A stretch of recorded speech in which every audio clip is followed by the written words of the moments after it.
This is the Garden Cinema Film Talk, presented by Michael Chambers and Abla Kandelaft. We chat with filmmakers, actors, producers, and film commentators about the art of film. We talk about the films they made, how they made them, and the ones they'd like to make.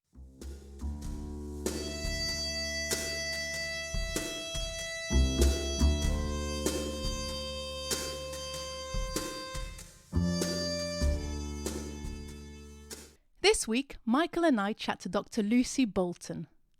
Lucy is a reader in film studies at Queen Mary University, and her fields of research include film stardom and celebrity. She recently co-edited a collection entitled Lasting Stars, Images That Fade and Personas That Endure. We invited her on the podcast to take a deeper look at Marlene Dietrich's career, persona, and lasting influence, to mark a season dedicated to the actress. Thank you so much, Lucy, for joining us today. That's absolute pleasure. Very kind. Michael was delighted to have you with us to talk about Marlene Dietrich, and I was wondering, why the season? What was it about the actress that you were interested in? Oh, what, Marlene Dietrich? How can you ask? How many actresses are like Marlene Dietrich? So unique, so strong, so unforgettable, such power. We're doing Anna Magnani as well. We've done her, and there again, another formidable actress who dominates the screen. So, in a way, it speaks for itself. Well, that's why your work's so interesting, Lucy, because you wrote about the enduring power of certain actresses and certain actors. What makes for her lasting power in particular? I think it is an interesting idea, actually, how some stars endure and some stars don't. I mean, Michael says instantly, well, of course, why not? And who would argue with you? Of course, there should be a regular Dietrich season as often as possible. But would there be, for example, one's less likely to encounter a Myrna Loy season or a Rosalind Russell season. So there are certain stars, and of course there's a difference between the film scholar, which I am, the film academic, the cinephile, and the general cinema-going population as to how well known these people are. I find most students have seen images of Marilyn Monroe, including the white dress blowing up over the grating from The 7-Year Itch, but they've never heard of The 7-Year Itch. And some of them actually think she was a model rather than an actress, so they've never actually seen her. And my strong belief, my conviction about these stars is that you have to see them perform. You have to see their films, because Dietrich's face and image is iconic. Whether she's in the tuxedo or whether she's sitting in the top hat with her leg in a kind of principal boy type stance from The Blue Angel, or in A Foreign Affair, many of these images are iconic.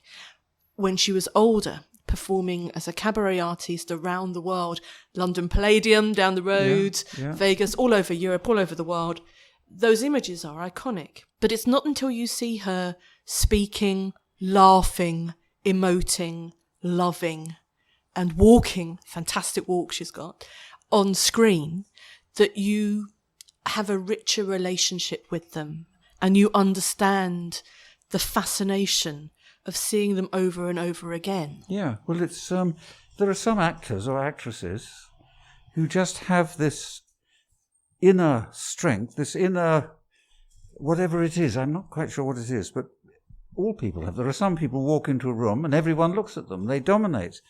And it's the same with an actress, theatre or screen. If they're on stage, they dominate the stage.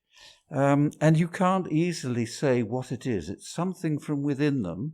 A still photograph wouldn't reveal it for a second. A still photograph, they all look the same. Well, they all look different, but each equal, as it were, impact, unless somebody looks grotesque. But as soon as you see them acting, some actors hold the stage, and it's not because they're such a powerful personality necessarily, because Marilyn Monroe had something within her, the very opposite of Marlene Dietrich, but she could dominate a screen. And it's difficult to say why. And there are people who knew Marilyn Monroe in person, in real life, would say, well, they don't understand it, because in real life, she just seems like, every other woman they meet, the prettier, but, didn't sort of dominate a crowd. But when you see her acting on screen, she holds the screen in an extraordinary way, and Marlene was the same. And of course, there is this, what we might call the sort of ineffable, magical power of cinema to elevate a face, a set of features. Oh, you had the close-up, of course. Exactly. From Epstein, who wrote, magically, Jean Epstein, about the magical power of the close-up. Edgar Morin wrote about the sort of celestial power of these stars, and Roland Barthes, the face of Garbo. He talked about her face as being like a mask, which it is a more complicated way of thinking about it. But I do think that there are certain faces. You mentioned Monroe, definitely. Hepburn, Audrey Hepburn's another. Catherine Hepburn's another. Betty Davis. Yes, and Crawford. And their faces are enlivened and sort of celebrated by the cinematic lens. They sort of glow. Right. They're luminous. Yeah. Now, of course, with Dietrich, we can see her pre-Von Sternberg. Yeah. And she was still a very attractive, lively... I've never seen her in a silent film. Well, she is very winning and already a very strong character, as you say. What Sternberg did, especially once they got to Hollywood in 1930. So that we're talking about the 20s. Dietrich was acting, was working on stage and screen. Cabaret.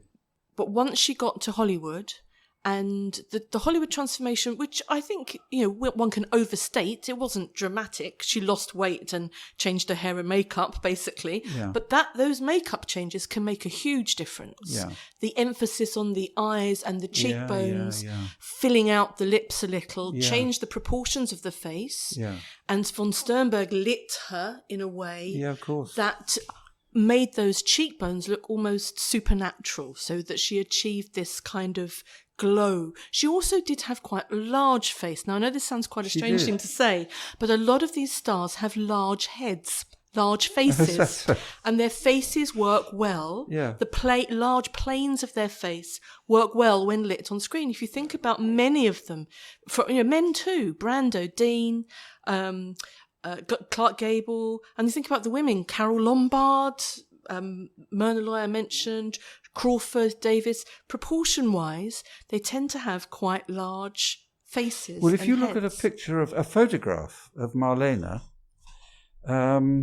where she's not, when it's not taken from a still from a Sternberg film, she can look quite plain. Her face from the front, without special lighting. She was never ugly. That's for sure. But she could look relatively plain. It was a rather round or squarish face, a bit flat. The cheekbones really stood out once the lighting was done in a certain way. But if you look at the photos where the lighting isn't done in this way, she doesn't look particularly, certainly not beautiful. But when you see the lighting in the Sternberg style, and the makeup, of course, as well, and of course the eyelashes and the eyebrows raised inches above her eyes. Well, they changed throughout her career. The shape of the eyebrows. Well, they got higher and higher, didn't they, as the years passed? But also, her profile offers a very different look than Face On. Yeah. So Face On, yes, with the lighting, unless there is this butterfly lighting. There is this kind of flatness with the cheekbones. From the side, she's actually got quite a sort of pert, pretty nose. And so there are certain films, for example, Dishonored, when she plays the younger woman, or The Scarlet Empress, when she plays the younger version. Yeah. When shot from the side, she looks far more sort of winsome and girlish. Yeah.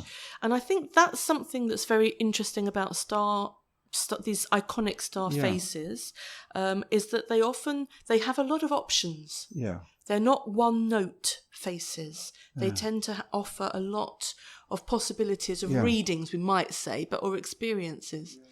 But again, of course, as I say, you have to see them. And another fantastic thing about Dietrich was her physique, her posture, the way in which she carried herself. Yeah. Beautiful, amazing, long, slender legs. she always said, there's nothing special about my legs, I just know what to do with them. I just know how to use them. There may be something in that, but she moved fantastically well. Well, when she moved to Hollywood, of course, it was the legs that she was most conscious of. She said, they sell me on my legs. It's my legs that have made me a star, from the Blue Angel. And back in the 40s, Betty Grable and stars like that, they used to, the studios used to make a big point of having insured their legs for $1 million. Do you remember? Yes, $1 million legs. Yeah. So one of the things about Dietrich, you compare her to Monroe, she's not curvaceous like Monroe. No, not at so, all. and her legs, although they're beautifully shaped, they're quite slender. So when she wears a tuxedo, when she wears wide pants and a shirt and tie, or a monocle or a top hat, she convinces, she looks both elements of masculinity and femininity in her sexuality. Monroe in a tuxedo would look very different. When you think of her and Jane Russell in Gentlemen Prefer Blondes, there's a photograph of them at one stage, and there's a sequence that wasn't actually used in the film where they've got a sort of tailcoat and top hat on. And obviously they look like showgirls. It doesn't work. Dietrich looks, she has that Well, look. she's bringing to Hollywood the Weimar, Berlin ethos that nobody else in Hollywood had. Decadent 1920s Weimar Berlin, and top hat and tails and so on goes with that. The cabaret persona that she brought with her for Morocco, where the opening scene where she's in the cabaret. There's a alooshness that Hollywood lacked. Even we're talking pre-code Hollywood here, pre-production code Hollywood here. They had Mae West, but that's nothing to do with the decadent cabaret ethos. They're interesting to compare as well, I think. I was thinking about that walking around the Garden Cinema looking at the artwork. I see you've got Mae West and Dietrich. West made a couple of brilliant films. She was unique on screen. She didn't have the cinematic longevity that Dietrich had. Didn't have the sophistication. For all kinds of reasons. I think Dietrich became a very good actress. And I think Mae West was always Mae West. That's right. In a wonderful way, but always Mae West. And cinema, she was too big for cinema. It tried to contain her, and she was off. Dietrich, when you compare some of the older films from Hollywood, like The Lady is Willing or something like that, from later on, she's very different.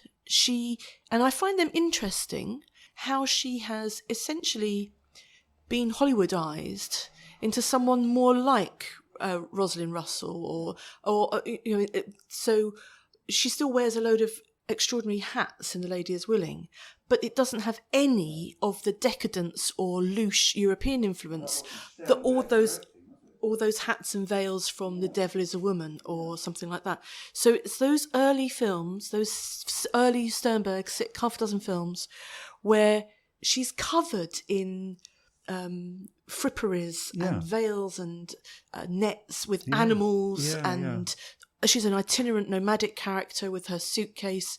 Sexually, she's ambiguous. She is constantly sexual in the way in which she relates to men and women. And, when she says in Shanghai Express, it's taken more than one man to turn me into Shanghai Lily, it's electrifying. No one could deliver that line like she does. No, that's right. How much of it is Sternberg's work? So how did he work with her, and was he specifically looking for those European characteristics? He was German. He was a European. He'd been, I think, born in America, but he was very much still German. He could see what was needed to bring out this extraordinary, as I say, this Weimar tradition. He could do it. And so the Sternberg films are one thing, and they're very, as you say, stylized, very sort of German expressionist directing technique. They're quite mesmerising works of art. But they're very different from any of the films that she appeared in afterwards with other directors. And he had the magic. She knew that, and she was so distressed when he decided no longer to work with her, because together they were a team. They really did create this image. And Dietrich, of course, knew that she created a product, and she was very different in her private life from this product she created for the screen with Sternberg. And when Sternberg went, she still knew exactly how she should be lit. She'd tell the cameramen, the lighting people, exactly what to do. But she didn't have Sternberg to create these wonderful films. I think so. I think I would say that the influence of Sternberg, von Sternberg, they clearly together they made Dietrich the star. They did. Yeah. Sternberg, as you say, knew how to light her. He saw in her the material that he could export to Hollywood, and that she would be something special. I do think that a couple of other directors worked well with her. Yeah. I think Lubitsch worked well with her, and I think Billy Wilder in Foreign Affair. Well, Lubitsch knew the past like Sternberg did. And Wilder, they had that German emigre connection as well. What I love about Foreign Affair is that it's like the Dietrich from the early days. Yeah. 20 years later. Yeah. And going back to Berlin, which must have been very difficult for her conceptually because she was so anti-Nazi. She'd taken American citizenship. She was so... She'd really... Even though the Nazi film industry wanted her, she'd completely rejected them. She felt so strongly about it. And here she was in A Foreign Affair, playing a woman with a past who had... essentially would have been considered to be a collaborator. She'd been a kept woman by German officers. And Dietrich, that was anathema to Dietrich. But in that film, you see her, what might have happened, to Lola Lola had she stayed. And you see her singing for the first time, I think, in a very similar way to those early performances, such as in Morocco. Wilder really gets it. The performance in that film, it was almost as if Sternberg was still working with her. And you know that Billy Wilder, he wrote this film just at the end of the war, and it was everyone knew it would be set in Berlin, and they knew what the story was. And Billy Wilder had to choose who was going to play this role. And you probably know this story. He wanted Marlene to play it, but he knew that because the part was of a Nazi collaborator whose role in the film was to lure the head of Gestapo out of hiding, he knew she wouldn't want to play it. The last thing, as you say, that she's anti-Nazi, she wouldn't have wanted to play that part. And he got her to do it. Very clever. Billy Wilder, very clever fella. He did 3 or 4 screen tests of actresses to play this role.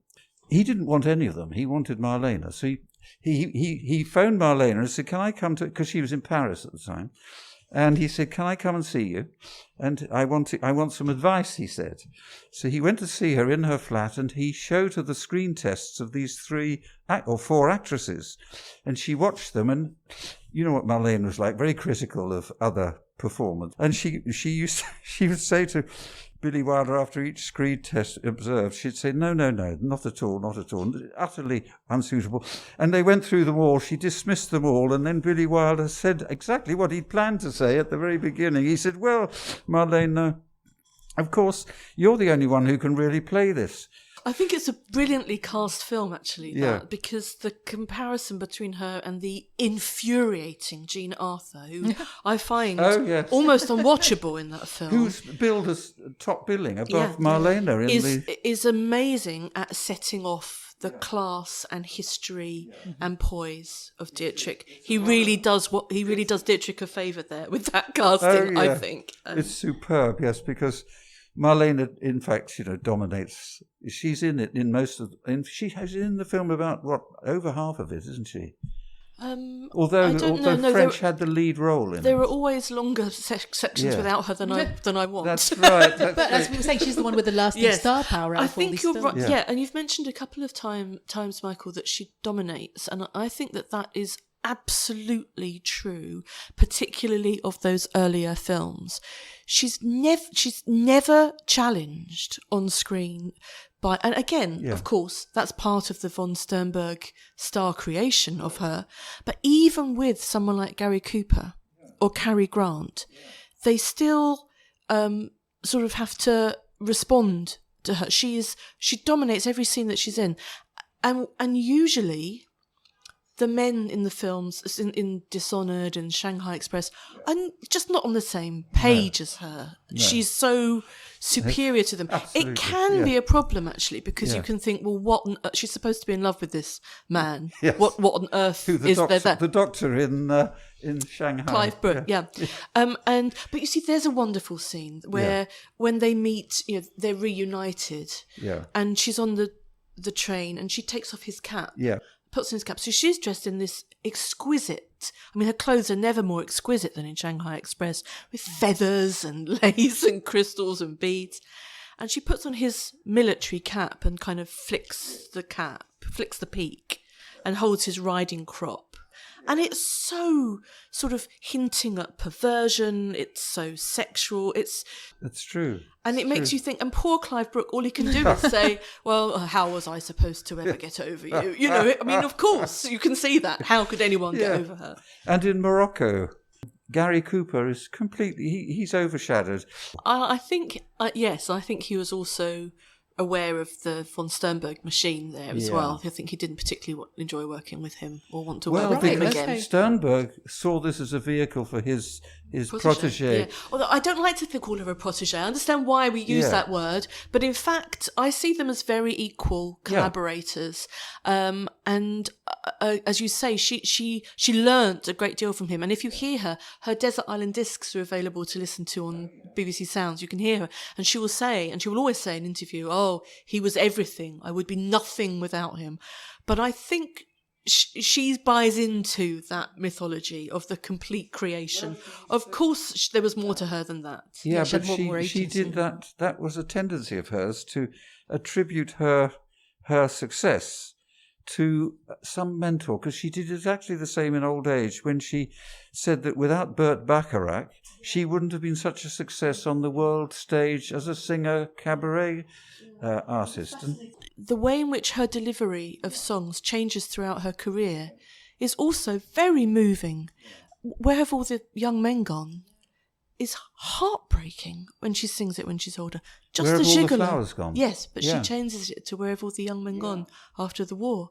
And Just a Gigolo. Yeah, and of course the end of her life is poignant. She spent the last decade of her life in bed with her maid bringing her macaroons from La Durée and speaking on the telephone all day long. But if you speak to her or if you hear from her grandson, he will say, well, I spoke to her all the time. She was always ringing one of us or the other. So I think she made a real decision.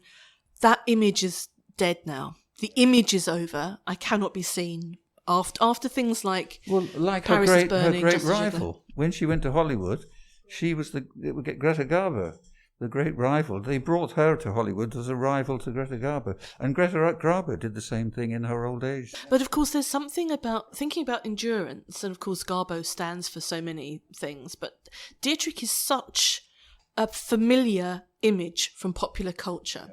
Whether it's Ute Lemper doing her one-woman Dietrich show about the time when she's got a phone call from Marlene Dietrich, which is fascinating, whether it's RuPaul's Drag Race or Lily Savage, or her music on Spotify, her films on all kinds of platforms.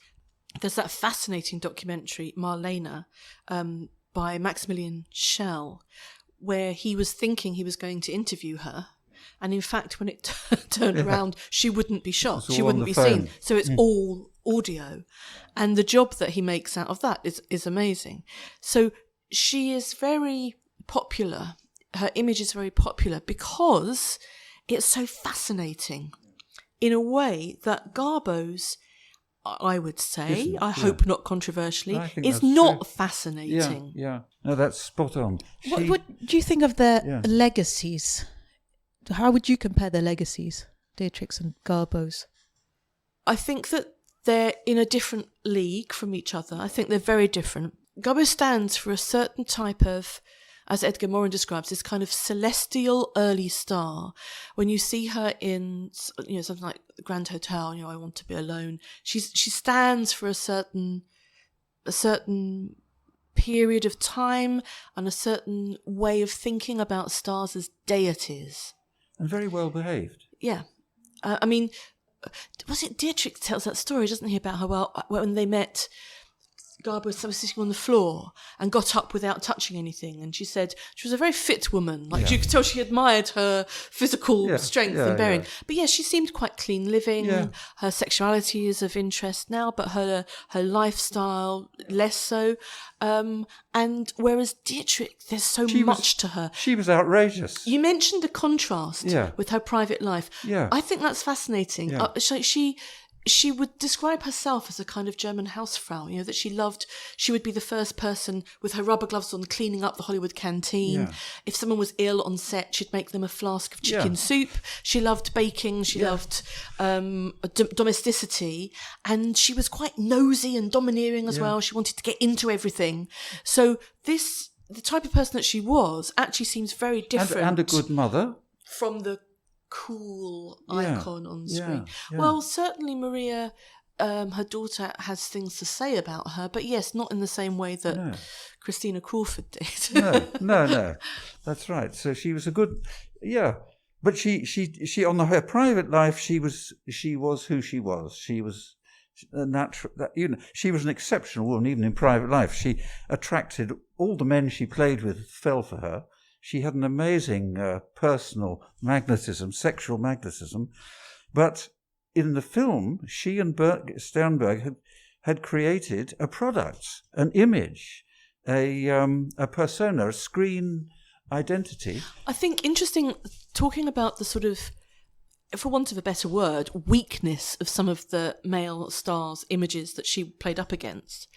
In her private life, she was connected to some extremely strong characters. Yeah. Ernest Hemingway, that's right. Jean Gabin, strong characters, John Wayne, and women, Mercedes da Costa, Kay Francis. And if you go to the permanent exhibition in the Film House in Berlin, which I go to every time I go to Berlin, it's exquisite. They have the tuxedo, they have costumes, they have her makeup box, they have little things, but they also have a whole kind of section of gifts and notes from lovers. Yeah.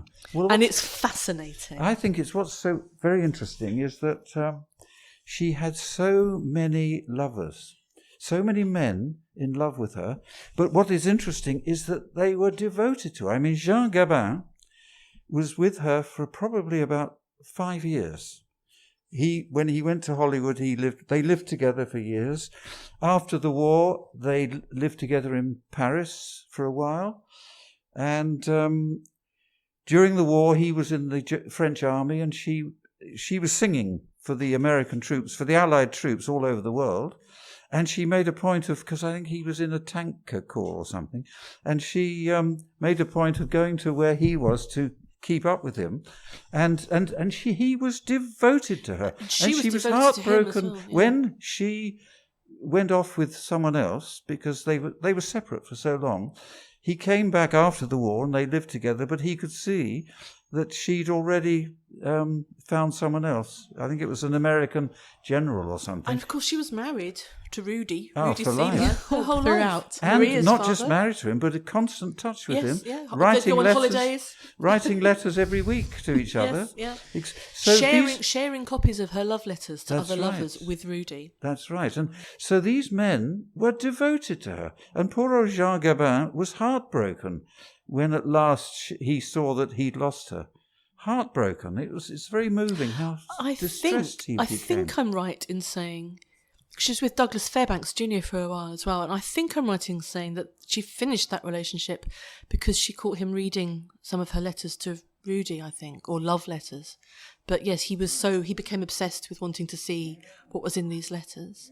So yes, she's certainly an intriguing character. And of course, realistically as well, incredibly fashionable. She wore clothes, whether it was dresses or tuxes, absolutely beautifully. So she has a recurrent presence in fashion magazines as a beauty icon, a fashion icon.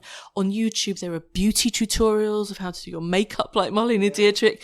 Her outfits. There was a famous photograph of Kate Moss as Dietrich, and indeed Marilyn as Dietrich in The Blue Angel, taken for, I think it was Life magazine in the late 50s, in a series of photographs where Marilyn appears as Theda Bara and Jean Harlow, and one of them is Dietrich, in the most exquisite recreation of the top hat shot from The Blue Angel. So there is something very also painterly about those von Sternberg images, and very fashionable. And so she endures through that as well. Given what you've just said, has her persona been revisited over time? Is she now, I guess, appreciated for different qualities that she was maybe a decade ago, 2 decades ago? That's a really good question, and I think you always have to think like that. Like if you study stars, the famous film academic Richard Dyer said that the thing about stardom is that they're made up of all these different signs, and that changes over time. So you get, and they often hold things in tension. So Marilyn held innocence and sexuality in tension. Marlene, we might think, held masculinity and then femininity, or domesticity and sexuality in tension. And yes, as the years go by, as the decades go by, more information about them comes out, like perhaps about the type of war she had or the type of lovers that she had. And so, yes, that image changes over time.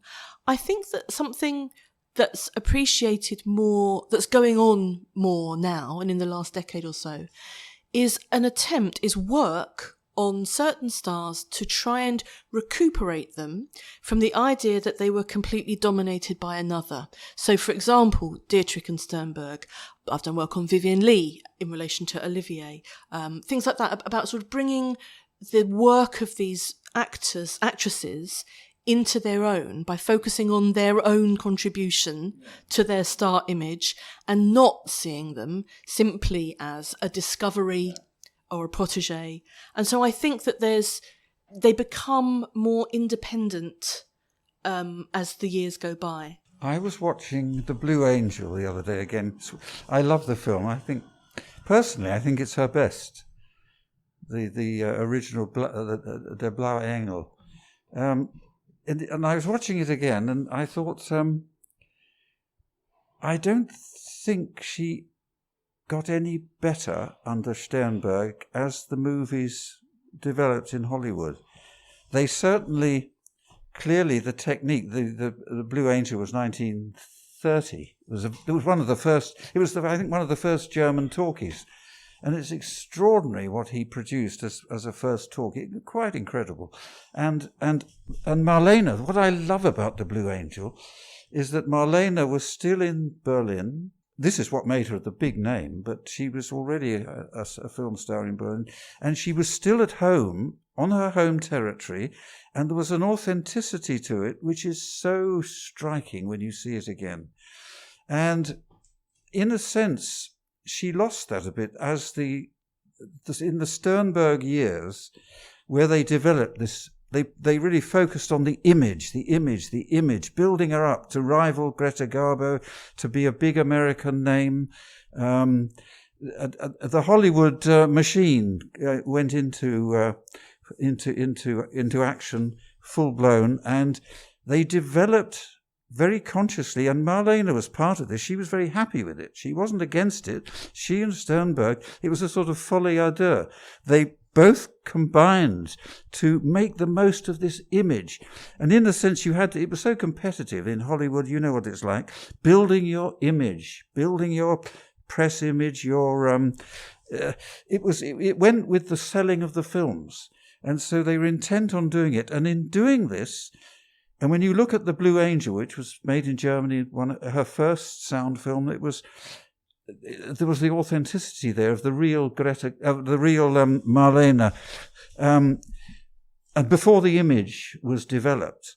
And you compare her in The Blue Angel, there's an authenticity, a tremendously moving sort of strength to it.